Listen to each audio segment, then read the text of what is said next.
how many people are doing rehab right now? Right now. Okay. So the first group was maybe 2 people doing, most not. The second group, everybody was doing, the heavy hitters here. And then, so you've not sort of done rehab yet? I did it. Used to, yeah. Not in this institute. Okay. Interrupt if you have questions. We'll stop by 4:30 just to get everybody back for the group discussion again. And you'll hear some things that you heard this morning. And when Dr. Goldstein, Dr. Hill, and Sandra Adams, and on and so forth, we did want on purpose to have a bit of repetition. So what I'll do is I'll just talk again in a little different way about some of the elements and design of an effective program from a very practical point of view. And we'll talk about sort of getting started, and then some problems and pitfalls that are often seen. You know, as we mentioned, the definition, what is pulmonary rehab, depends on what resources you have. So if you only have 2 people for a certain amount, that you can only have certain classes or something like this, you know, we're not going to talk about multidisciplinary and comprehensive care and all sorts of things. So it may be as simple as group exercise or to complete comprehensive coordinated care. The important thing is that you focus on what's important, and the practical thing is that you try and build what you have in order to meet the needs of your patients. So the ingredients for success, you know, this is, I say this kind of jokingly, but it's serious, is spend more time, all your time starting the program, not too much time thinking, not too much time worrying, and not too much time planning. Because often what you'll find is you spend so much time thinking about this imaginary program that is yet to start, and worrying and what you can't do, and then you never get started. So do the thinking and the planning, not too much worrying, after you start. And evaluate, make it bigger, you know, refine it, make it more effective, and so forth. Begin small and evaluate outcomes. You heard that from Dr. Hill, and I'll show you why evaluating outcomes is important, so that you can demonstrate success and then move on to build capacity and program offerings. And keep a focus on what matters most. We often go and do reviews of programs, and the program does a lot of things, but most of them don't make a difference. In truth, what makes the most difference is your aerobic exercise. So spend the majority of your time and effort on the exercise, and very little on everything else. And then, you know, recruit your patients, and then work hard to keep them in the program, because that's where they'll get the benefit. It sounds as if finding patients is not a problem for you, from what I heard, and keeping them in the program might or might not be a program. When we first started, we had to convince patients that they would benefit from rehab, because they thought, there's no way, I can't walk this much. You want me to walk more? Are you crazy? And also our colleagues, who basically had kind of a nihilistic attitude that it's not going to make a difference, and by inference they were not referring or not notifying. So we've sort of worked our way through that. But you also have to convince the administrators, your healthcare system, that rehab works, it's effective, it's achievable, I can do it, and then you have to prove to them that it is. And then you show some benefit, and then you're able to sort of have a program grow as well. When you're working with your team, you want to have physiotherapists or exercise therapists, kind of kinesiology people at the beginning. If you can't, then as Dr. Goldstein says, somebody else has to do their job. But this is the job that has the most benefit for making a program effective. They will target, they will ensure that the training effect is there. They'll make sure that the aerobic exercise is proper, as we heard today, so that you don't have to worry about it. If you're going to work on strength or resistive training, make that extra. That's like dessert. Aerobic training, main course. And you always have a main course. You should never just have dessert by itself. Maybe that's not the best analogy, actually. But you don't want to do your strength, resistive, weight training, stretching, and forget about the aerobic. Because patients like to do stretching, doesn't make them that short of breath. Aerobic will make them. They're going to get short of breath when they're cycling or walking or whatever. Education, just enough to exercise. The psychological support, they'll keep coming back because of their relationships with your staff. They'll keep coming back because of friendships and kibitzing and arguing with the other people, talking politics or whatever the case would be. Somebody got married or something like that. That's what kind of keeps them coming back, and then as mentioned, the evaluation. Again, fundamental, 30 to 40 minutes, 3 times a week for 6, 8 weeks, 10 weeks. They will not exercise that at the beginning. The first visit, depending on their severity, might be 2 minutes, 4 minutes. And then they want to stop. So you give them a break, maybe do another 2 minutes. Next time they come back, they do 2 minutes 4 times, or 3 minutes 3 times, or whatever, and so that the training volume increases. You're always working to increase the training volume. No matter everything else you do, what makes the most difference is incremental, building on that training volume so that they get that effect, all those benefits. And we've gone away from people graduating from the program. We have an initiation and a maintenance phase, and this is lifelong. This is, you're going to be on the puffer forever, really. You're going to be exercising forever, so that you just don't benefit for 6 weeks, which has a legacy effect for 6 months or 8 months, and then it goes away. If you're going to choose your intensity of exercise, remember, this is why it's nice to have a physiotherapist or an exercise therapist. If you have the resources and the expertise, it's good to do high intensity training. But if you don't, just do walking, just do pedaling, kind of using the guidelines that Dr. Hill gave, based on the 6-minute walk or some other metaphor. Don't start with high intensity training. It's very intensive, it's very labor, it's a lot of one-on-one, so you're not able to help very many people. This is the Canadian Thoracic Society guidelines that we had put together. It's available free at respiratoryguidelines.ca. It's on your page, the website link and so forth. And these questions that were developed were based on a needs assessment from rehab programs and people involved, common sense, and we looked at the evidence. So for instance, hospital versus home-based programs. And if you have an effective, coordinated, integrated program, so that you just don't say go exercise at home. There has to be interaction. There has to be guidance. And the best programs are those that have a little bit of central program with home as well. So they're given kind of homework, essentially. Both are effective. And it's a way to stretch resources if they're able to exercise at home. And there are models to do it, but you have to give a little bit of thought to make sure it works. Again, we talked about aerobic plus resistive. If you can only do one, you always do aerobic. But if you have the resources, both are better than just AT by itself. RT, resisted by itself, no benefit. You will not get a training effect, no physiologic gains just with resistive training by itself. Program length, again, longer is better. And that the recommendations are to go beyond 6 to 8 weeks. 5 years ago, all programs cut off at 8 weeks or 10 weeks or 12 weeks.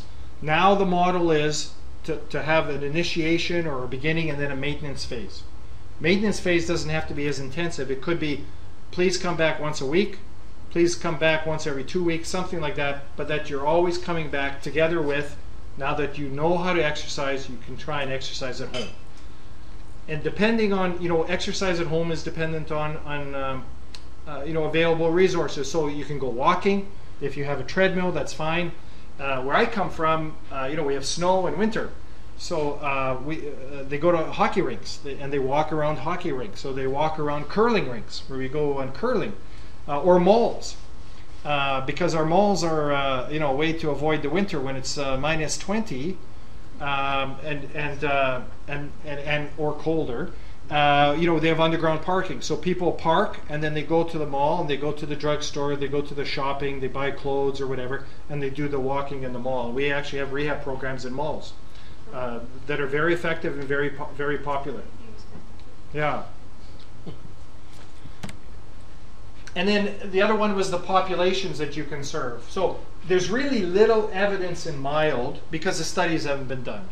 I think I spoke this morning about the health benefits in normals. I think those still stand, but the true pulmonary rehab are in moderate, severe, and very severe, and your biggest bang is probably in that severe, FEV 130 to 50.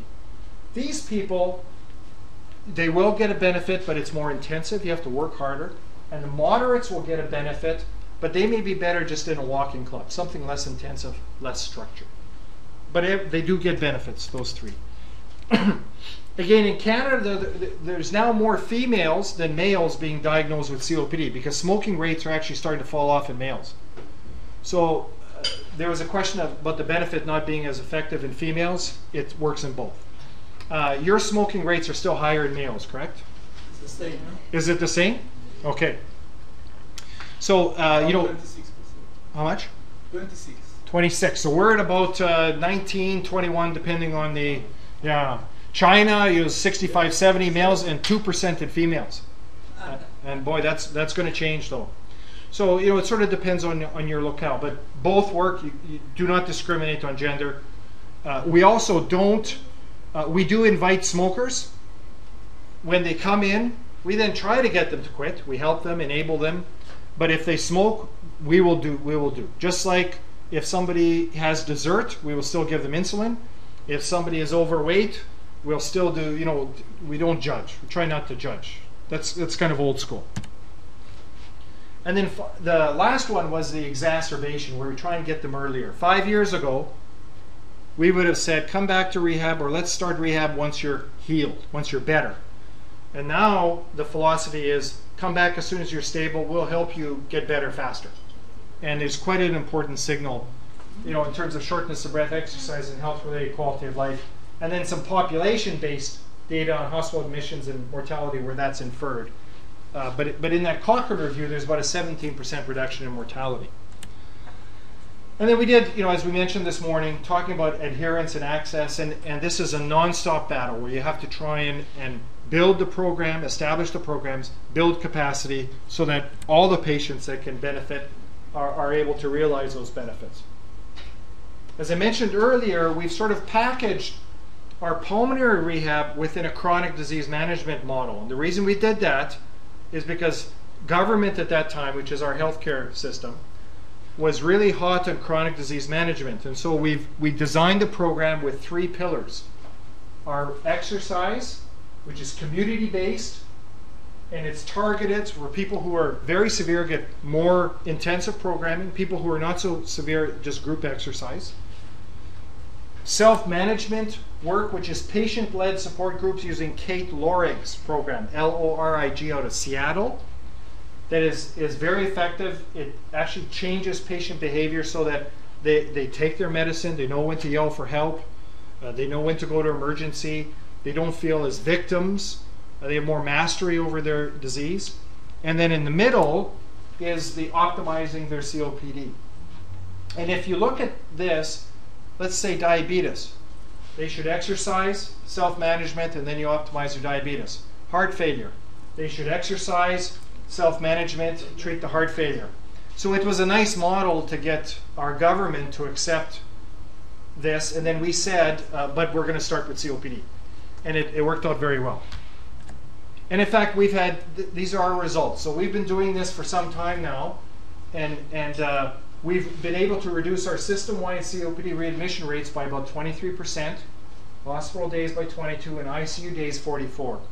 And you know, this is expensive. Your ventilator days are very, very expensive. About 10 times the cost of a hospital day. For patients who are involved in all 3 pillars, our COPD readmission rates are reduced by 71%, hospital days by 62, and ER visits. So this is the year before the program, and then the year of the program, just a retrospective comparison.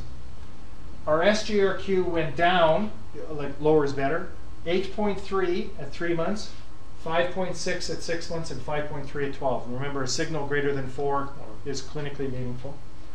And then this was a 1-year program, so they can exercise forever, but our nurse intervention is only for 12 months. But there's a legacy effect even for 3 years, where our readmission rates are down by 64, hospital days by 29, and ER visits by 30%. So, you know, when the system saw this data, they were very happy. And we were able to get further resources, and then you say, well, you know, if we can do this much good with this, if you give us this much, we'll do even more good. And then you sort of work that way.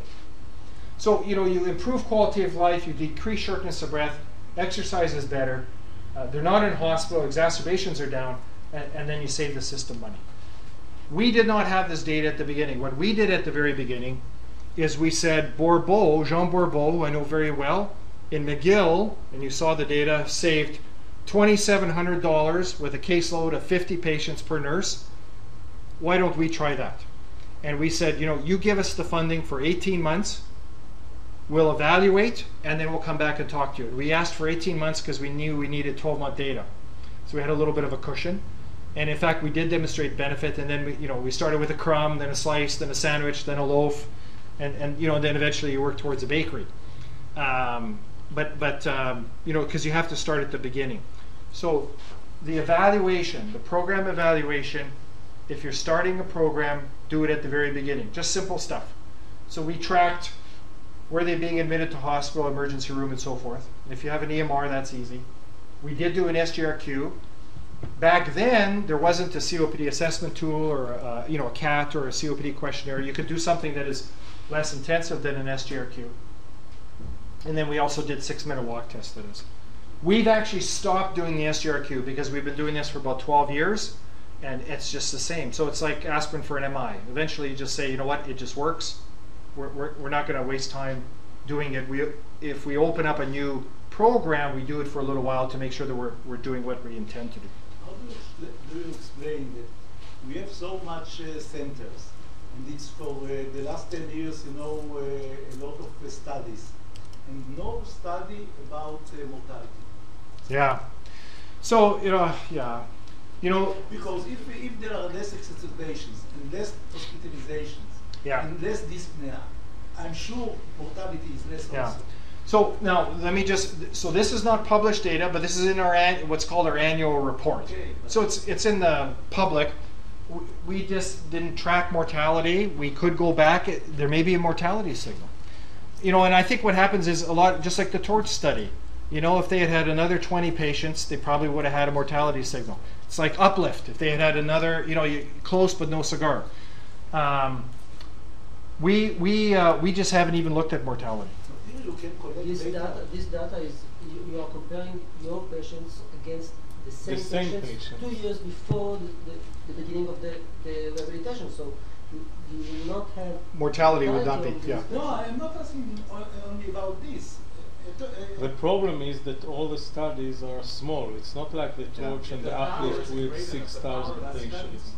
These studies are with 100, 200, 300 patients, so you cannot have a significant number. How many people go through your rehab program? About 180 or so. 180.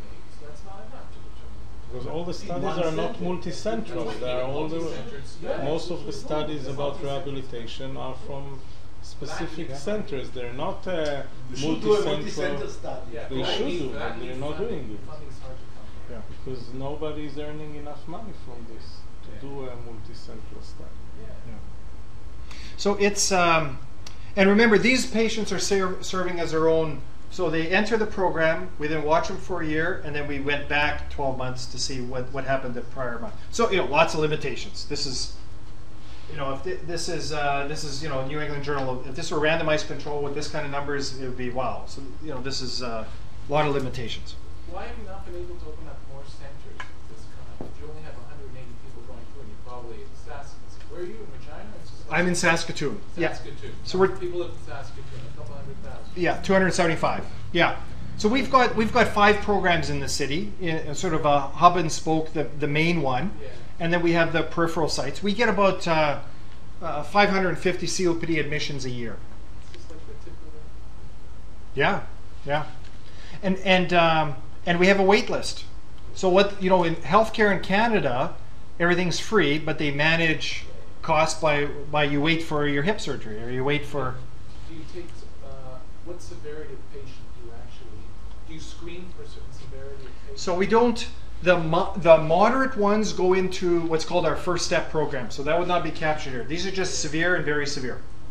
All the moderates, there'll be tons of moderates, go into what's called our first step program, and that's just a walking club.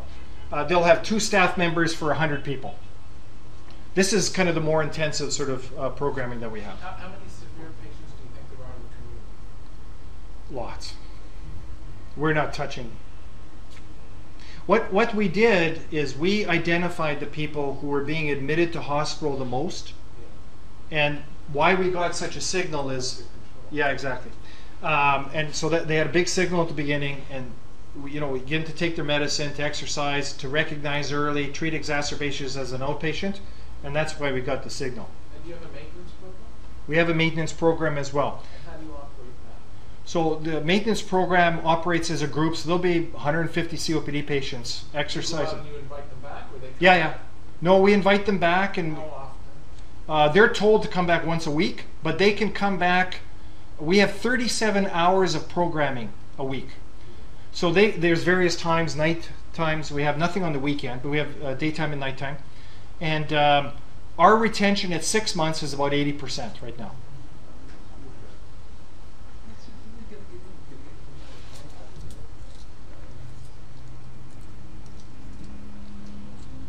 So when are you starting your rehab program? We started. What Okay. is your estimation? What's the percentage of the severe patients that are coming to the program comparing to the patients that you General have? population? Yeah. I'm 1%. guessing maybe a third. Third of the patients are having rehabilitation? With our hospital ones are severe, yeah, From the probably. severe and very severe. Third That are being hospitalized. There's ones who's not.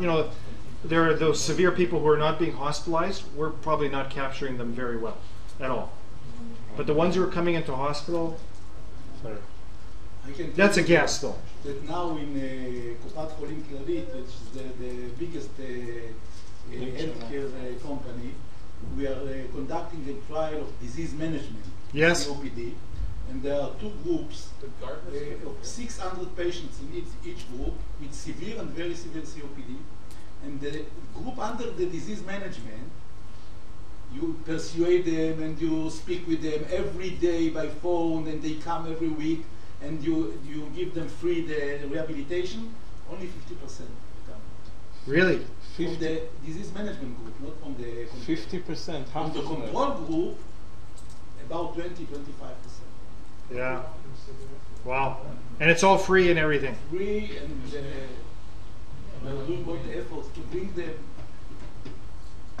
about 50%. Yeah. That's going to make your analysis tough, eh? Because if you would have guessed what adherence would be beforehand, you would have said a little higher than 50 probably, eh? Yeah, but maybe what you need to do is do what Roger Goldstein says. This is analyze first of all their motivation. He only takes the motivated patients. Okay, these 50 are motivated patients. Think so? Roger does do that. He screens them according to motivation. yeah, because he wants, he puts his people in, he's got more targeted testing, more targeted training and so forth, and he wants people who are, He wants good motivated. results. Yeah. Yeah, and he wants good results. So you can get money. Yeah.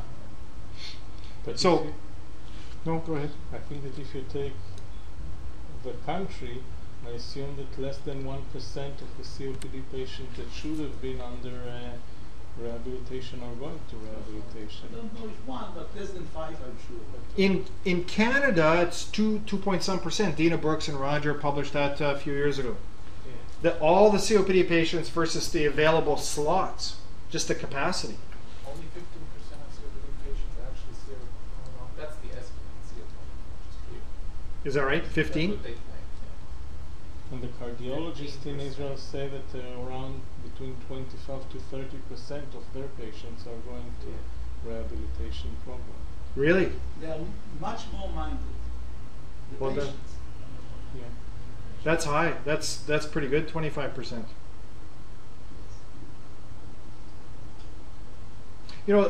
From the cardiologist point of view, they're much more black and white. You have to do this. This works. We prescribe that. You need a cath. And we've been quite thoughtful. Spirometry is tough to do. Maybe we shouldn't do that. This sort of thing. I think we're changing over time and trying to make our messaging more black and white, even though there's tons of gray, especially to primary care physicians. And the other thing is that there's been that attitude that COPD, there's not much you can do. And I think the evidence is changing. We've got some newer medications and new data. Ischemic heart disease seems much more threatening because you die all Yeah. of a sudden. Yeah. And COPD is something that lingers. Yeah, it's like taking a Band-Aid off like this or a hair at a time. COPD is like a hair at a time.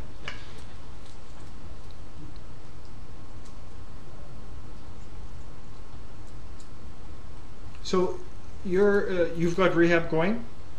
Very small, like you started 10 years ago. Yeah. Very, very small. That's three okay. Physiotherapists, 2 groups per week. Yeah. Waiting list of 4 or 5 months. Yeah. Keep going. And you're looking at Without any- outcomes? Without any resources from the administration, Yeah. but we are just summarizing our last year to get the data and to increase the size. Does it look good? The data looks I good? didn't look at that. Okay. Yeah.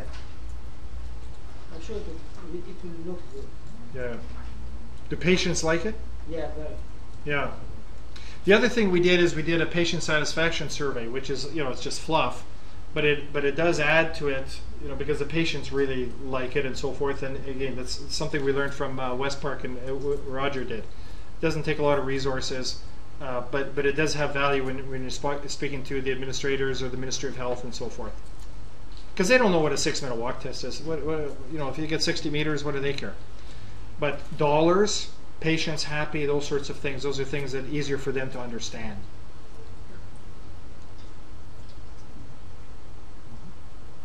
Okay? All right, thank you. Thank you. So I guess we'll see you in the big group here shortly.